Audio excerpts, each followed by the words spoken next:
Entramos na Segunda Guerra Mundial, uma guerra que não era nossa, era de uma senha assassina de um louco chamado Hitler e de outro Mussolini. Entramos em favor da humanidade. E eu aproveito esse meu pronunciamento para dizer que hoje as nossas Forças Armadas estão no Haiti, ação humanitária. Estamos lá em Roraima, numa ação humanitária, fazendo 9.000 refeições dia para venezuelanos. Não são nossos, a culpa não é nossa. Foi um louco, um paranoico que está prejudicando o seu próprio povo sem nenhum nacionalismo, sem nenhum amor à pátria. Mas as nossas Forças Armadas, o nosso povo, Paulo Paim, o senador Paulo Paim, está lá, defendendo, fazendo 9.000 refeições dia. Café, almoço e janta. Me enobrece ser presidido pela Vossa Excelência. Mas sou natural do estado de São Paulo, senador no momento pelo estado de Tocantins, fui bem cedo para a Amazônia e lá fiquei. Estudei um tempo em Porto Alegre, Colégio Dom Manuel, isso lá nos anos 70. E, sabe, senador, eu gostaria de falar de um fato histórico, quando Vossa Excelência falou sobre a Revolução, uma coisa tão mal compreendida no Brasil, e mal historiada, e mal falada, e mal escrita, quando se fala da Revolução Tenentista e Revolução Constitucionalista. Então, se interpreta que houve uma guerra entre gaúchos e paulistas. Isso não é verdade. Isso não é verdade. O que foi o seguinte: quando Júlio Prestes foi eleito, após o governo de Washington Luiz, ele tomaria posse no ano de 1930. Mas havia um descontentamento geral no Brasil devido à política café com leite, à alternância que se dizia entre Minas e São Paulo. Então, havia um descontentamento generalizado entre os governadores, naqueles tempos chamados de províncias, hoje estados. Então, a Revolução Tenentista, comandada, parte dos revolucionários de 1924, comandado pelo general Isidoro Lopes, e depois se uniram a Getúlio Vargas, não concordaram com a eleição de Júlio Prestes e apoiaram Getúlio Vargas para a derrubada de Washington Luiz, depor Washington Luiz e, consequentemente, a tomada de posse mais tarde por Getúlio Vargas. Mas Getúlio Vargas entrou com uma proposta justamente de fazer uma nova Constituição. Era isso que todo o Brasil esperava, porque a nossa Constituição ainda tinha muita coisa do Império, tinha lá da Constituição de 1824 e depois da Constituição Republicana de 1891. Era necessário, então, que se adaptasse para tempos mais modernos a Constituição. E era essa a promessa de Getúlio Vargas. Mas isso se chamou Revolução Tenentista, em 1930. Não havia uma guerra entre gaúchos e paulistas. Essa é uma distorção de quem pensa assim. Havia ideias diferentes. E como passou-se o tempo, a Constituição prometida por Vargas não acontecia. Quando foi em julho de 1932, houve uma repetição da Revolução. Partes de estados brasileiros revoltaram, junto com o estado de São Paulo, estava, se não me engano, o Quinto Rei de Mato Grosso, justamente uma luta pela nova Constituição. Infelizmente, tivemos que ir a armas por causa disso daí. Foi a Constituição de 1932. E daí, terminada a Revolução de 1932, Getúlio se compromete novamente a fazer uma Constituição e que foi feita em 1934. E que eu tenho a grata satisfação de ter meu tio-avô foi constituinte em 1934 e depois, que tem o mesmo nome meu, Guaraci Silveira, e constituinte depois em 46 novamente, era um pastor metodista, e o primeiro deputado evangélico, embora nós tivemos como senador o senador Rui Barbosa, que era evangélico também anglicano. Mas eu digo que a Constituição de 34, ela infelizmente durou, que custou vida e sangue, ela durou pouco, porque em 1937 é promulgada uma nova Constituição, de lavra única da cabeça de Francisco Campos, que vai durar até a Constituição realmente democrática de 1945. Mas isso é apenas uma digressão histórica, aproveitando quando tocamos no assunto de revolução, falando sobre o maior revolucionário de todos os tempos. Vossa Excelência foi muito gentil, está esclarecendo o fato da história, que estamos aqui, um paulista, o estado que Vossa Excelência nasceu, e eu no Rio Grande do Sul. Vossa Excelência esclareceu que houve alguma divergência no campo das ideias. Exatamente. Mas não foi uma guerra entre São Paulo e Rio Grande do Sul. Exatamente. Mas o nosso pronunciamento hoje, senador Paulo Paim, é justamente algo que me preocupa muito. Existem ambientalismos sérios e honestos e que pensam realmente em preservar as boas coisas que temos no mundo. Mas existem ambientalistas terroristas que só querem o mal do Brasil. E eu trago uns dados da NASA hoje, aqui. Venho hoje à tribuna falar sobre dois temas que parecem antagônicos, mas são absolutamente complementares e interdependentes: agropecuária e meio ambiente. A devastação de matas e a agricultura predatória são dois temas frequentes quando se avalia a preservação ambiental no Brasil.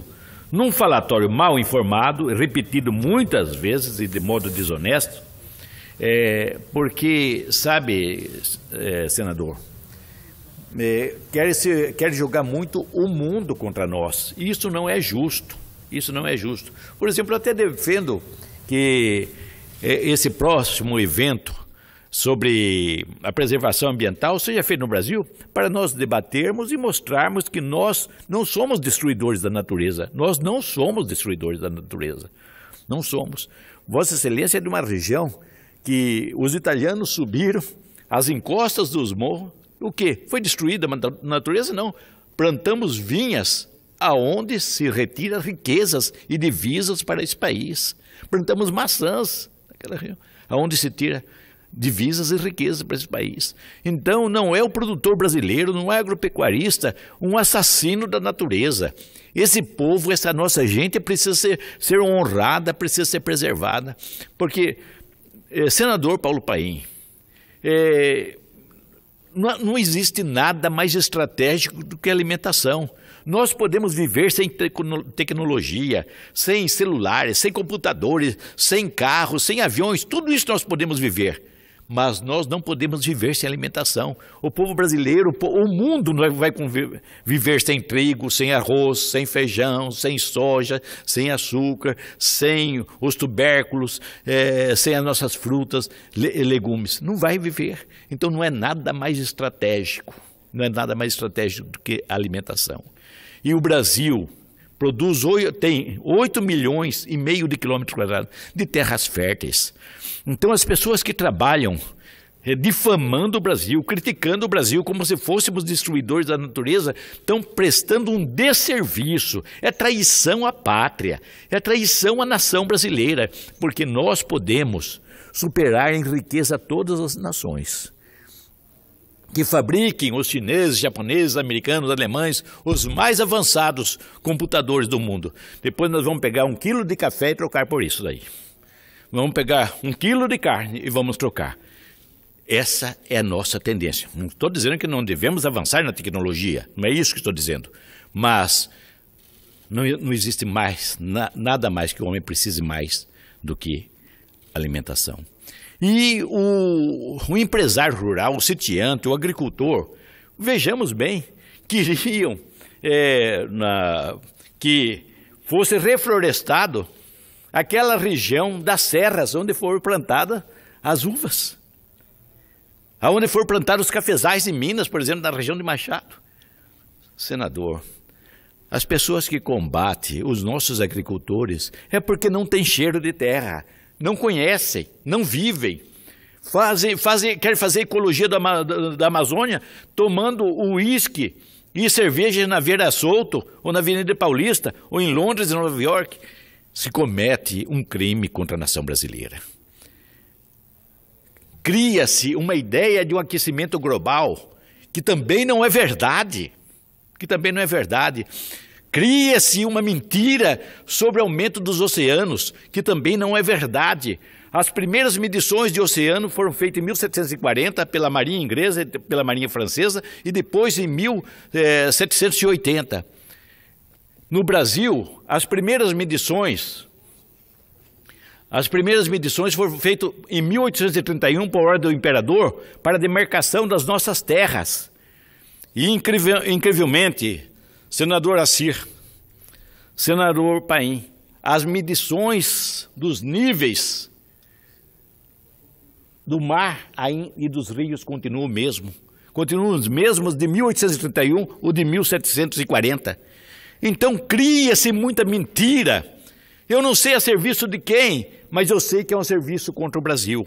Não querem que cresçamos. Eu, me socorrendo novamente à presidência dessa casa, que é um gaúcho, me recorro à carta-testamento de Getúlio Vargas, que dizia: essa terra a que servir nunca mais será serva de ninguém. A terra a que servir nunca mais será escrava de ninguém. Carta-testamento de Getúlio Vargas. Então, querem nos reduzir a ser pobres? Essa nação nasceu sobre o signo de se tornar rica, forte, poderosa, gigante, como diz o nosso hino. No entanto, nós temos inimigos e que não são ocultos, não.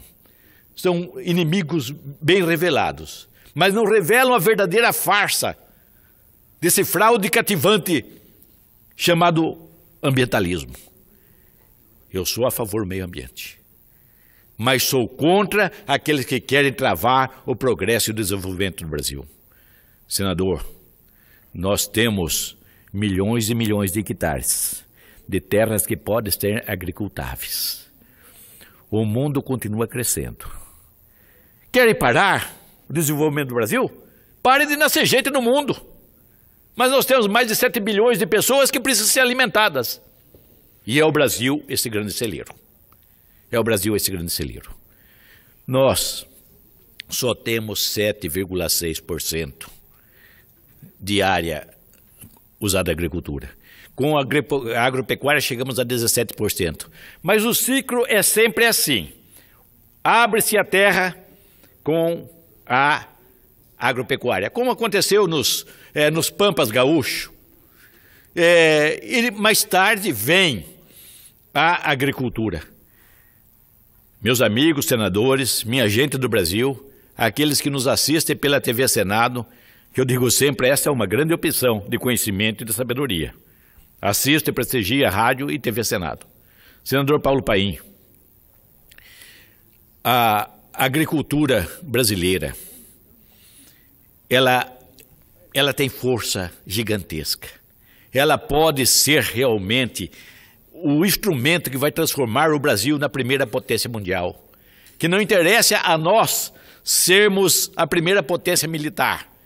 Ontem estavam aqui os militares, disseram, as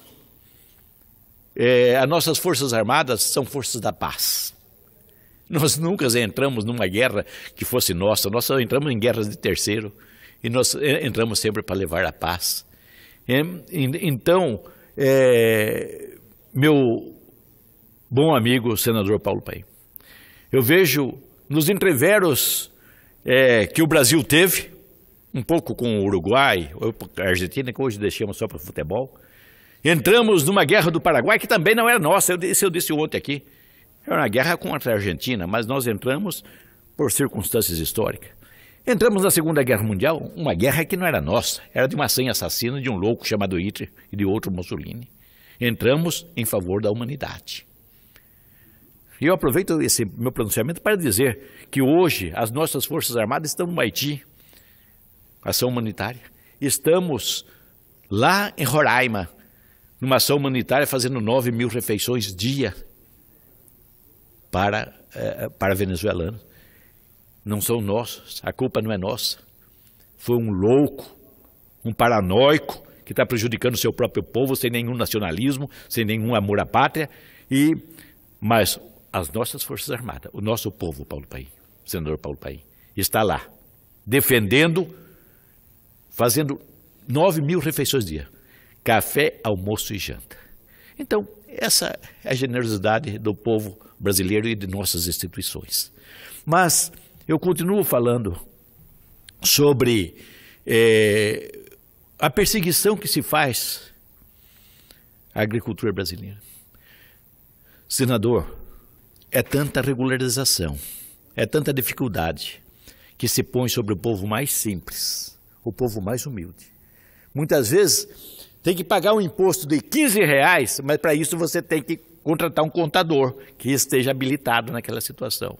É uma burocratização. Eu peço a esse Senado, Vossa Excelência, que é um lutador, que se some, para que nós realmente aliviemos a carga que pesa sobre o agricultor brasileiro. Eu me lembro de uma frase do maior revolucionário de todos os tempos, Jesus Cristo, que disse assim: hipócritas, fariseus e saduceus, que põem sobre o povo uma grande carga, mas não move o dedo mínimo para ajudá-los a carregar. Ah, senhores senadores, gente brasileira, como nós precisamos perder esta hipocrisia, em nome de um meio ambiente que não está destruído e nunca será. Põe-se sobre o agricultor, o pecuarista, o produtor brasileiro, uma carga que ele não pode suportar. Essas pessoas, meu presidente, estão simplesmente trabalhando contra o Brasil. São traidores da pátria. São traidores da pátria. São traidores da pátria. Eu me lembro de um seu conterrâneo, que eu admirava muito, Paulo Brossard. Como ele defendia o setor agro, como ele elogiava a competência do Rio Grande do Sul no agronegócio. Foi um dos grandes, me permita só falar do Paulo Brossard, foi um dos grandes senadores dessa casa. Quando eu cheguei aqui, o que eu mais ouvia falar de como é que está o Paulo Brossard, como é que está ele, um dos grandes oradores e um democrata. Democrata. Um democrata. E eu quero bela lembrança. Eu quero interessante, senador Paulo Paim, que o senador Jarbas Passarinho, outra reserva moral. Grande senador também. Então, eu convivi com ele aqui. Na Constituinte. Isso. Então, você sabe que o senador Jarbas Passarinho foi um equilíbrio na nossa história e na nossa Constituição. E o que aconteceu? O senador Paulo Brossard era líder da oposição e o senador Jarbas Passarinho líder da situação. Tinham discussões homéricas, depois saíam uma amizade invejável, um ia para casa do outro, que muitas vezes estive junto. Eu tinha o prazer de ouvir o destilar da sabedoria daqueles dois homens, que era um momento de gente se calar e escutar. Então, mas lembram como ele defendia o meio ambiente, Paulo Brossard, como ele defendia a agricultura, a pecuária gaúcha. Olha, senador, há um terrorismo feito por falsos ambientalistas. Há um terrorismo que se faz contra o Brasil. Há um terrorismo. É uma atitude apátrida, de traidores da pátria. Porque esse Brasil, esse nosso Brasil, pode ser uma nação gigante, a maior potência mundial. Porque quem mais produzir alimentos vai ser a nação mais poderosa do mundo. E isso daí nós podemos produzir. O mundo tem 7 bilhões de habitantes, como eu já falei. Não sei até quando essa terra suportará o aumento da população. Mas o Brasil tem terra para alimentar o mundo. Vamos deixar o nosso produtor rural trabalhar, vamos deixar o homem do campo trabalhar, não os prejudiquemos. Tenhamos em nós, que vivemos na política brasileira, vivamos realmente a vontade de ajudar. Quando ajudamos o produtor brasileiro, não estamos ajudando só o nosso produtor, nós estamos ajudando a amenizar a fome do mundo.